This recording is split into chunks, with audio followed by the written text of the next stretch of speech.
A couple of weeks ago, we were here, and I introduced Brother David Price. And when I introduced him, I said that he's been a friend over many years, that one of those friends that you could just call anytime. And I was confident that he'd be right there and help me, and no matter what, without asking any questions. Brother Monty Shoulders is one of those friends to me as well. We've been around the world together. And as I said in my prayer a moment ago, God, I believe, has been preparing him for Belize for a long time. He has. We've labored in many revivals, but I'm just the other day I was driving down. I was thinking about you. I was praying for you, and I began to think about all the places that I know that God and He and I have been to. He was very instrumental in the work of Jamaica when Brother Jones was first down there. Made a lot of trips. He did mission work in Virginia. He was pastor in Alaska. He was preaching. We preached many revivals in Florida, Kokomo, Indiana. We started out together in Indiana. He was born and raised in Indianapolis. I was born and raised in Indianapolis, and he's just been all over. Pastored churches in Indiana, Tennessee, Kentucky, and we've been there a long time with each other along the way. And his dad and my dad were a lot alike in a lot of ways. And when his dad asked me to preach his funeral, I was so humbled. And it's so humbling to introduce him tonight to come. I love his children. He has 4 children. I have 4 children. We're about the same as far as age and as many grandchildren. And I never thought that we would ever, or I'd ever serve as his pastor and be members of the same church. And that's just more of those blessings of the inheritance that God has given us that we don't need to take for granted. But we need to just take the time and we're just here temporarily. And so we should take advantage of all the blessings that God has bestowed upon us. And what a blessing it is for Brother Monty and Sister Michelle to be here. And I believe the Lord has entrusted us with something that's bigger than all of us together. And so it will take all of us working and praying and meditating and loving on each other for the souls that He has a burden for. If He just goes down there and one soul gets saved, it'd be worth it all. And so it gives me great pleasure to introduce him tonight. Travis said, I don't think I've ever heard Brother Monty preach. He can preach, but he'll need the Lord's help. Amen. I love him, love what he stands for, and God bless you.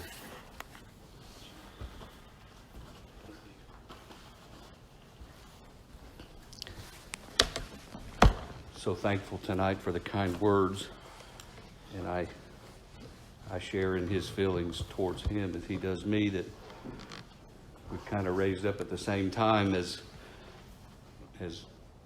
young kids in Indianapolis and then into the ministry, and our paths have crossed over and over again in all different areas. Like he said, I've never had him as my pastor. I followed him after he left to work and was pastor, and they all said, you can't sing like Sister Spurgeon. I said, no. But we love him, love his family. We've grown to love all of you. Yes. I don't know you very well personally, but in the Lord, I know you. Amen. If you know what that means. I need your prayers tonight. Brother John Paul was asking me this morning and teasing me about, he asked me if I'm usually this quiet at home or is it just at church? And I'm not a big talker. I'm really not. But I told him that me and my wife together has so many words each day, and I let her speak most of them. And I said, she was over there just jabbering away, and he goes, yeah. And I said, I'm trying to save some words so I can preach tonight. And so I think I've got plenty saved up because I hadn't been preaching a lot. with COVID and all the things going on got postponed, and the work down there, I haven't had an opportunity to preach. I did a lot of, before all the COVID stuff, I was going to churches giving a presentation about Belize, which is not real. I mean, I was doing a little preaching and a little presentation, but I didn't really get to just preach. So I appreciate this opportunity, and I'll try not to wear your patience, but this is the longest period ever. I was called to preach, and announced my call to preach in 1988, and this is the longest period that I haven't been either on a mission field or at a church pastoring since I announced my call to preach, and or filling appointments. When I first, before I was ordained, I would fill appointments, and I tell young preachers this: take a day and get in your book and call churches, schedule appointments, and then when you fill up your schedule, you'll study. Because you've got them coming up, you find it harder to discipline yourself to study if you don't have appointments. Amen. At least I found that as a human being. But I've spoke a lot of words, and I haven't even got to anywhere yet. So you see how it's going to go tonight. I need your prayers. We're going to go to the book of Romans in the 10th chapter, I believe it is, in the first verse. The Apostle Paul here, he had a heart's desire. And I have the same heart's desire for everyone. Since the Lord saved me, I wanted to see other people saved. How about you? He put a love in my heart for other people. I want to see them saved. Because I understand now what I've got. And I just wish everybody else had it. But I can't make you want it. Only God can. And I'm praying tonight God will make you want it, like He made me want it one day. But the Apostle Paul says, "Brethren, my heart's desire and prayer to God for Israel is that they might be saved. For I bear them record that they have a zeal of God, but not according to knowledge. For they, being ignorant of God's righteousness and going about to establish their own righteousness, have not submitted themselves unto the righteousness of God. For Christ is the end of the law for righteousness to everyone that believeth." So Apostle Paul is talking about a people here, his people, of Israel, that they have a zeal, but not according to knowledge. And that they are ignorant of God's righteousness. See, we believe as Missionary Baptists that you must have a conversion experience. Amen. A testimony, a time and a place that you had a supernatural experience where God spoke peace to your soul. Amen. That's what salvation is. I have peace with God. Amen. Being justified by faith, we have peace with God. And so we believe that as Missionary Baptists, and we need to hold on to that. Amen. But these people that Paul is talking about, they were going about to establish their own righteousness. There's lots of organizations out there today that still are trying to do that. They're trying to establish their own righteousness by mimicking the acts of Christ. They just go about and they say, well, I'm a Christian and I'm going to act out the acts of Christ. The Lord said do this, and the book says do this. And they do that, but there's no Holy Spirit. They're not doing it out of knowledge, because God has spoke to their heart and changed them inside and cleaned them up on the inside, applied the blood. There's many ways we could say this, but they just have made a mental decision. And I call it this, that when they come down to the last day on earth, or when they face God, God's going to require the blood to be applied. He's going to require that they have a testimony. And Jesus talked about in I believe it's the 7th chapter of the book of Matthew, Jesus had talked about people that would come to him and say, Lord, Lord, haven't we done many wonderful works in your name and cast out devils and done all these good things? And he'll say, I never knew you. That's right. I never had a relationship with you. Friends, what a sad day that would be. Amen. But we live in a world today that Jesus spoke, and he warned us in the 7th chapter of the book of Matthew is where I'm going. 13th verse says, enter ye at the strait gate, for wide is the gate and broad is the way that leadeth to destruction, and many there be which go in thereat. Because strait is the gate and narrow is the way which leadeth unto life, and few there be that find it. Beware of false prophets which come to you in sheep's clothing, but inwardly they are raving wolves. Listen, he told us to watch for those that are a counterfeit, amen, that aren't real. But listen, Charles Haddon Spurgeon said this. I think that's Ron's great-grandpa. I don't know.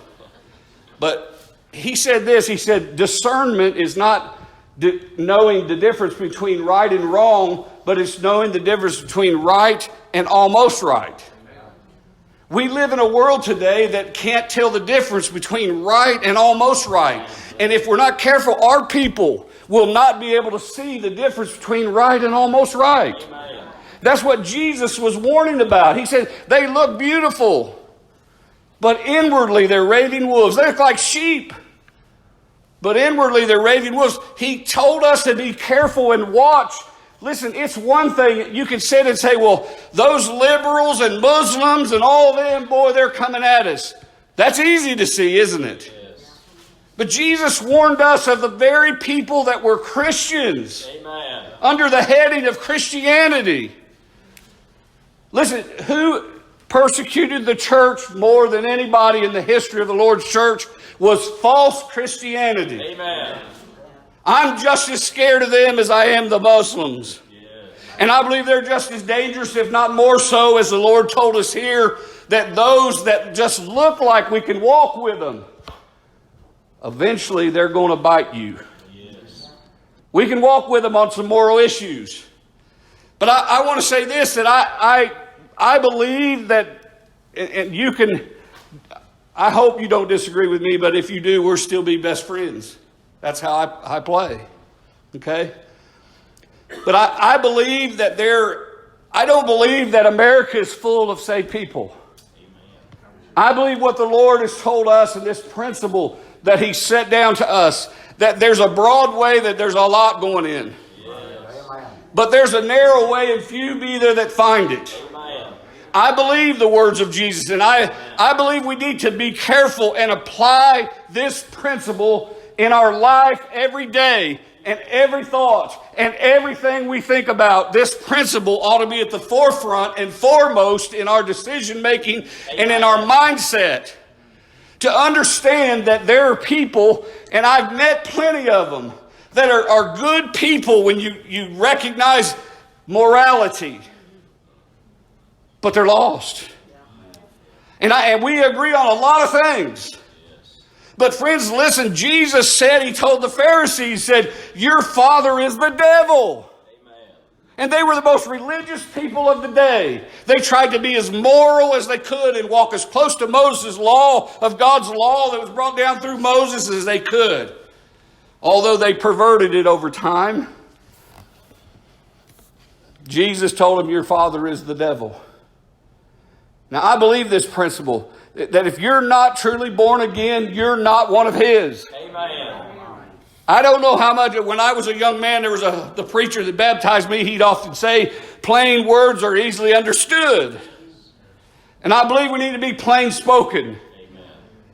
And that doesn't mean that we got to be, I believe, listen, I want everybody to be saved. Amen. And my whole purpose of recognizing that people, even though I can walk with them on some moral issues, listen, I'll say this now. I don't work for the elephant, and I don't work for the donkey. I work for the lamb. Amen. And the most important part of my life has nothing to do with all of that. Amen. And we need to get separated from this right now, real quick. Amen. Because what we need to be focusing our time on is preaching the gospel so they can be saved. Amen. If we lose track and lose sight of what our purpose is, it'd be easy for us to be deceived, wouldn't it? Jesus talked about even it would deceive even the very elect. Amen. talks about signs and lying wonders as Satan comes. Listen, if you're not careful, listen, when Jesus was going to a mock trial and Pilate asked, what is truth? There was such confusion in that day. The very man that come forward that they've been looking for thousands of years, and here comes this man Jesus doing all these miracles, and they stand there and they're so caught up and so much with their blinders on, and at that time the Roman Empire had made a deal with the Jews. The rich and powerful teamed up with false Christianity. Do we see that happening? Amen. I see it happening all over again. And they began, and it didn't make sense. All they knew is that they were riled up, and all they could see is crucify him. And they said, let the one go that's really a sinner. I found no fault in Jesus, but crucify him. They made a bad choice, didn't they? Amen. And it was all brought on because they got so buried in that this is blasphemy. This man can't be the Christ, and he can't be. And they just got so caught up in the moment. Yeah. They couldn't see the truth. It was right before them. Amen. Amen. He is the truth. Amen. Now listen, I want to talk about this principle a little further.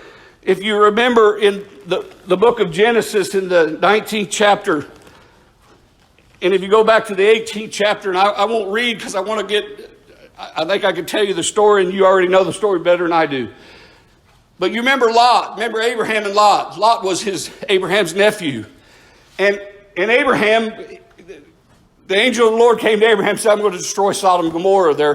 They're evil and wicked. And I'm going to destroy them. And Abram pleaded with God and said, Lord, if there's 50 righteous, are you going to kill the righteous with the wicked? And he said, okay, for 50's sake. So they went looking. I want to ask you a question here, because this principle I've just laid down applies right here. Amen. Who were they looking for? Were they looking for people that were moral? Were they looking for people that stood on the right side of the political scheme of things to have a better government? I believe he's looking for saved people. Amen. S-A-V-E-D. Brother Ron spells a lot, so I thought I'd try one. Just teasing. But listen, I believe they were looking for saved people, don't you? I don't believe they was talking about, when you talk about a righteous person, it's someone who's right with God. And not establishing their own righteousness. The Old Testament doesn't teach us that you can establish your own righteousness, and that's not what they were looking for. They were looking for 50 saved people. Amen. And it come down to 10. Yes. They couldn't even find 10. Lot had his family there. Lot made a poor choice. Way on back when they were looking, and he said, our cattle and our men are too big to stay together. So Abraham said, you go whichever way you want to go, and I'll go whichever way you don't go. And we all know that Lot looked over there in envy at that well-watered place and big city. He took his family on over there. And the Bible says in the New Testament, it says that the wickedness vexed his righteous soul. What's that mean? It means troubled. Troubled his soul. But he stayed there, didn't he? Listen, it came down to a point where God couldn't find 5 or 10 people in that city that were saved.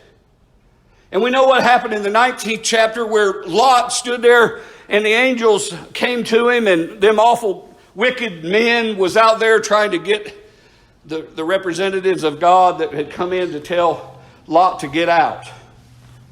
If there's one part, if you'll forgive me here, that I want you to look at, I want you to get this. In the 19th chapter, in the 12th verse, it says, and the men said that were at the door of the house, and the men said unto Lot, hast thou here any besides son-in-law, and thy sons, and thy daughters, and whatsoever thou hast in the city, bring them out of this place. For we will destroy this place, because the cry of them is waxing great before the face of the Lord, and the Lord has sent us to destroy it. And Lot went out, and he spake unto his sons-in-law, which married his daughters, and said, Up, get you out of this place, for the Lord will destroy this city. But it seemed as one that mocked unto his sons-in-laws. Listen, the culture that they were involved in had gotten to the point and had just saturated them so much. Their children, his daughters. Now, there's an argument about whether he was talking about these two daughters he took out with him or whether he had two other daughters. I believe he had more than two children. Amen. And I believe that his son-in-laws, they went to him as the head of their household and said, Look, I'm warning you, God's told me that it's time we got to get out of here. They were too overcome by the culture. Listen, my friends, we're seeing it today. We live in a world we're losing, and I'm not above it. I'm an example of it. Trying all my life to serve the Lord and have 4 children, and not all of them are embracing all that I've taught. It's time and time again we see it, family after family after family, that this culture has overcome them, that our words to them is as of somebody that mocks. I see it happening all around, don't you? Amen. Friends, listen, this culture is overcoming our children, our grandchildren. And friends, I look even further out now. As I get older, it's not just about my children and my grandchildren. It's about my great-grandchildren and further on out. Friends, I've got a little bit of time to do a lot of work. But I'm telling you, God can help us. Amen. But we've got to stand up and recognize the problem. Get your kids out of this culture. Don't let it saturate them to the point that there's no return. Do you wonder why we've got sinners that just are hardened and they sit Sunday after Sunday and they sing the song, I shall not be moved. A lot of times that's because Christians sing the same song. Instead of singing A Little Closer Walk with Thee, we're singing. Friends, listen, this culture is overcoming. Lost people. They're hardened. And these words are just idle words anymore. You can preach the gospel in spirit and in truth. And friends, they just look at you like there's a blank stare. Like you can't reach them. Friends, I'm telling you that God can reach them. Amen. His Spirit can reach down in that soul and can touch it and stir it up. There was a young man I was preaching a revival meeting up in Detroit, Michigan several years ago. And when I got done preaching, we gave an altar call, nobody came. And this young man came to me after service and he said, I'm really troubled. I said, what are you troubled about? He said, I don't feel conviction anymore. He said, when I was a younger man, I felt conviction and I prayed and I sought the Lord, but I don't feel it anymore. He said, will you pray that God will send conviction? Now, I want to tell you my belief on this. He sat there and he cried while he was telling me that. And I said, why are you crying? He said, because I'm troubled. And I said, why are you troubled? He said, because I want to be convicted. And I said, God is already convicting you. Yes. That's how you know you're lost. Amen. Friends, you can't know you're lost without the Spirit of God. Amen. It's your fault that you've gotten too used to God's wooing, that you've shut your heart and hardened yourself. Amen. And until you find a place, he was in the right place because he was asking, Lord, convict me. In other words, Lord, let me feel it again. And friends, if that's what it takes for you to pray, pray it. Amen. Till you feel it again. Right. Listen, it's dangerous. Don't stay another day in that condition. You're in danger. Listen, there was the book of Nehemiah. Had one other scripture I wanted to share with you. I'd probably quote it, but I'll probably mess it up. So Nehemiah 4:14 says this. Nehemiah went back. The walls of the city was torn down. Everything was in rubble. They'd went into captivity because of their wickedness and their lack of listening to God and doing what he said to do.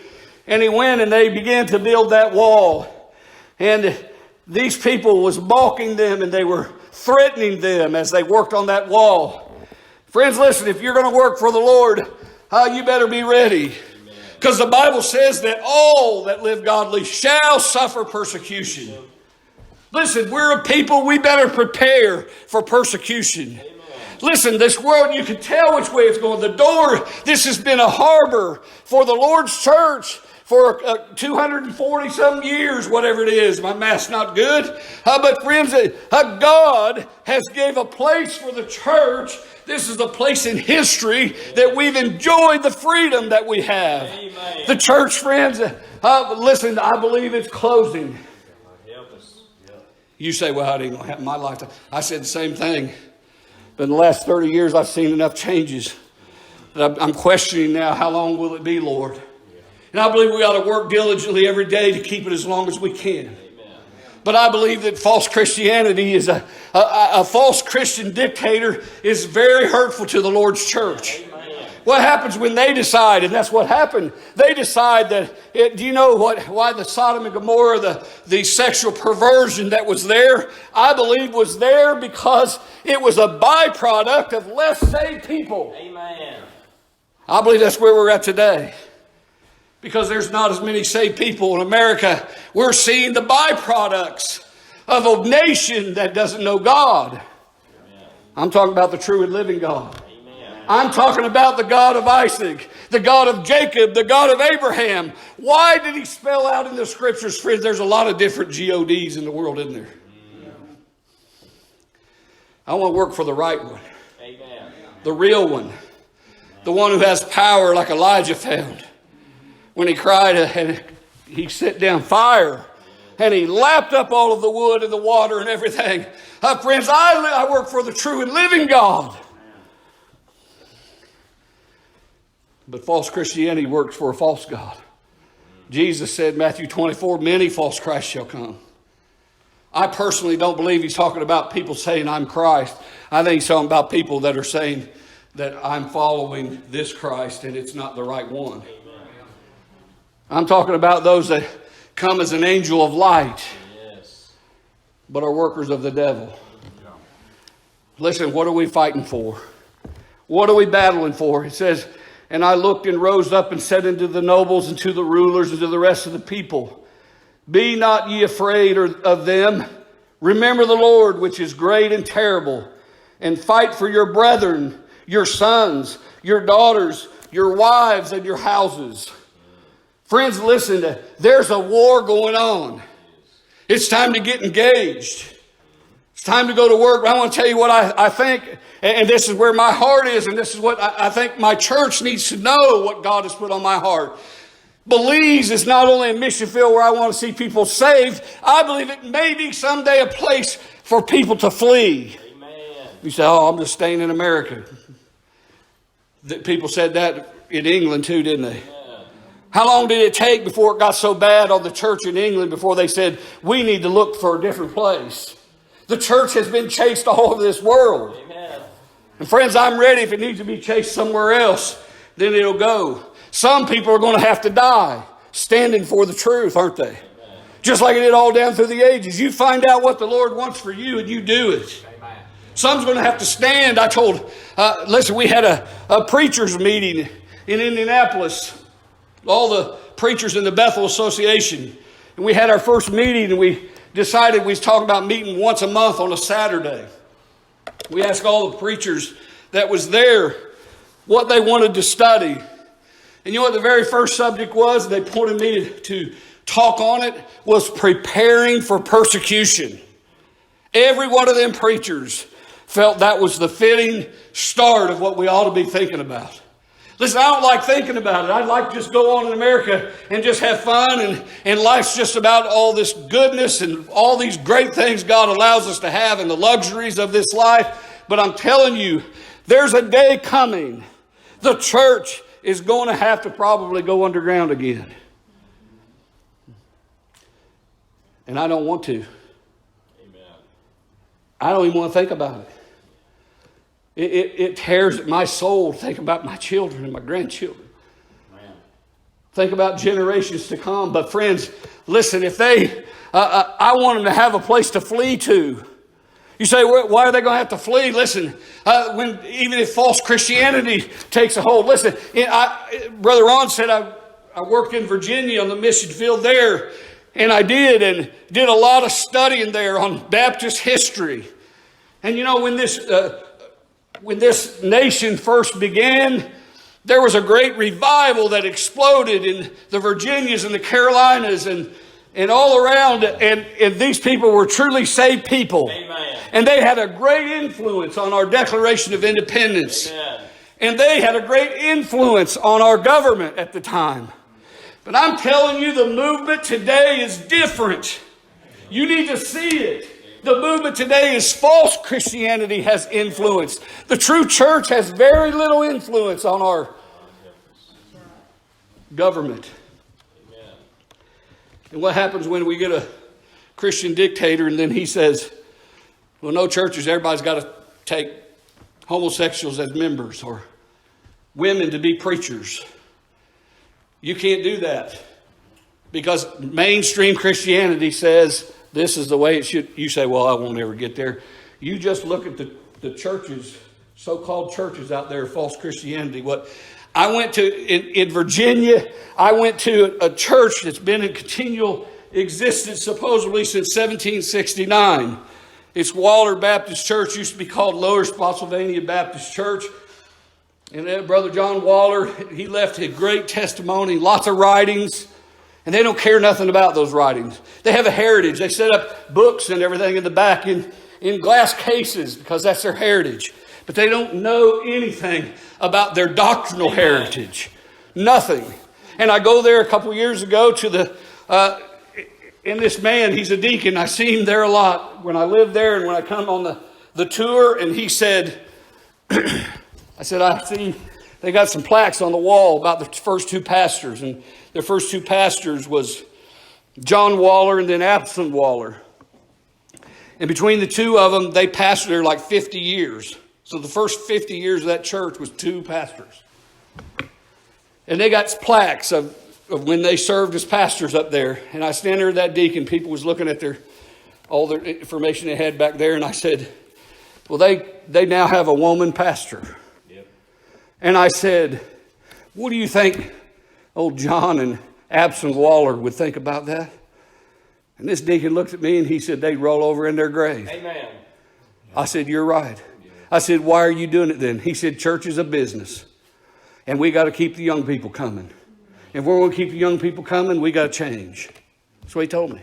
Yeah. My heart just sank. Yeah. You could say, well, it'll never happen in our churches. Friends, there's a great push right now to entertain. All the mega churches are entertaining our young people. And we've got young people in our own families that are going to those churches because they just have so much for my children and so much. And they create an atmosphere. I've visited these places before. And they have an atmosphere. I call it the hippie movement in false Christianity. It's a feel good, love everybody. God is just love. And it's even a smell in the air. I'm convinced that they spray. It's a set up environment to make you feel a certain way. Friend, don't believe Satan can't do that. Amen. Oh, it's just so peaceful. It's just and they turn the lights out so nobody's looking at each other. And they got people on the stage playing music and this scent in the air. And it's just so beautiful. And we just love one another. And their sermons are all about beautiful things. They'll tell a story and then this beautiful ending. And you walk out feeling like, wow, I'm motivated. I want to be a good person. But I want to tell you, God is much more than love.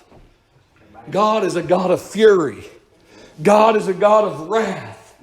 And He's angry right now. I believe that, friend. Listen, God is angry. The brother preached a sermon, fall into the hands of an angry God. Friend, God's angry. He don't like all this nonsense. Amen. Friend, He wants His word to be preached with the whole counsel of God. Amen. You can preach heaven all you want to, but you got to understand where that comes hell. You can preach God is love, but you can also preach God is a jealous God and God of wrath. And His wrath is going to be poured out upon this earth. There's going to be a day when Jesus comes again. He says that the sun will turn black and the moon as blood, and it will be black as sackcloth hair, and the skies will roll up like a scroll. Friends, that's reality. Amen.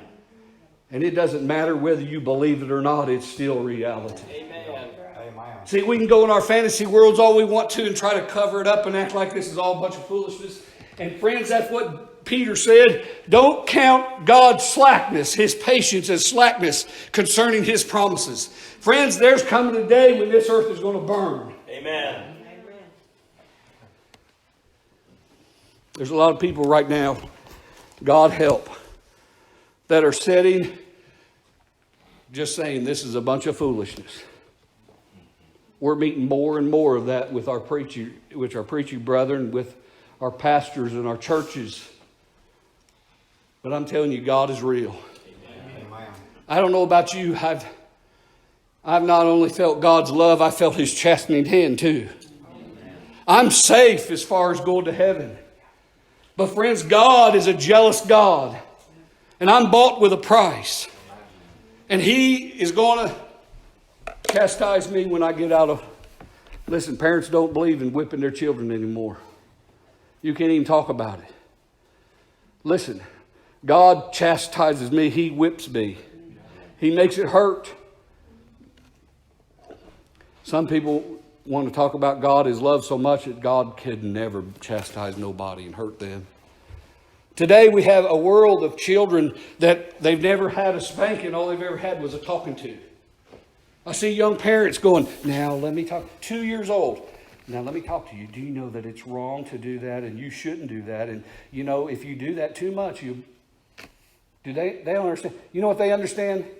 When you say, do you understand? And you shake your head and then they go. And the parent walks away and feels like they've done something. I'll tell you something that I understood was my dad's hand coming and hitting on my bottom side on that flesh that God made for a paddling. I didn't have to understand a whole lot. God is simple in that way. Amen. Listen, you can run all you want and you can talk about it all you want, but friends, God, He means business. Amen. And you can sit and fool around with God and salvation to the point that you just go when your time's up and no one knows when that is, and you just go split hell wide open. If you want to do that, that's your choice. Amen. God gives you that choice. He will not force you to come to Him. Amen. You are going to have to want to come to Him. Amen. You have got to want to be saved. If you don't want to be saved, He'll leave you alone. He'll grease the track either way you want to go. I choose this day whom we'll serve. Amen. As for me and my house, we'll serve the Lord. Friends, listen, I love you. I love my church. I love lost people in general, some in particular that I know. But I want them all to be saved. Amen. But the only way they're going to be saved is the old knee route way. Amen. And I don't really even like saying the old way because it's the only way. It's not old. It's just as fresh today as it ever has been. Amen. And you won't have to spray anything in the air. You won't have to turn down the lights to get that feeling. You won't have to have a band playing rock and roll to make you have a feeling. His Spirit will accomplish all of that and more. Amen. If you'll come to Him. He loves you. He's a patient God. Aren't you thankful He's patient? Amen. If He wasn't patient, friend, He would have took me out a long time ago. I love every one of you. I hope I don't know how long I went, but I had to get that off. And I'm glad the Lord allowed me to get it off somewhere. I'm just sorry it had to be you that put up with it. I love the church. I love you all. Pray for me. I pray for you. Let's pray for our lost. We got revival coming soon. Time flies, don't it? It won't be long. But I want to see these saved before revival, don't you? Amen. I'll pray with them tonight. Amen. As long as they want to pray. But you have to decide that you want it. God will help you. God bless you, brothers. Appreciate the message. Feel like we ought to have a song of invitation. Anybody feels you need to come and pray, just come on and pray. He's preached the truth.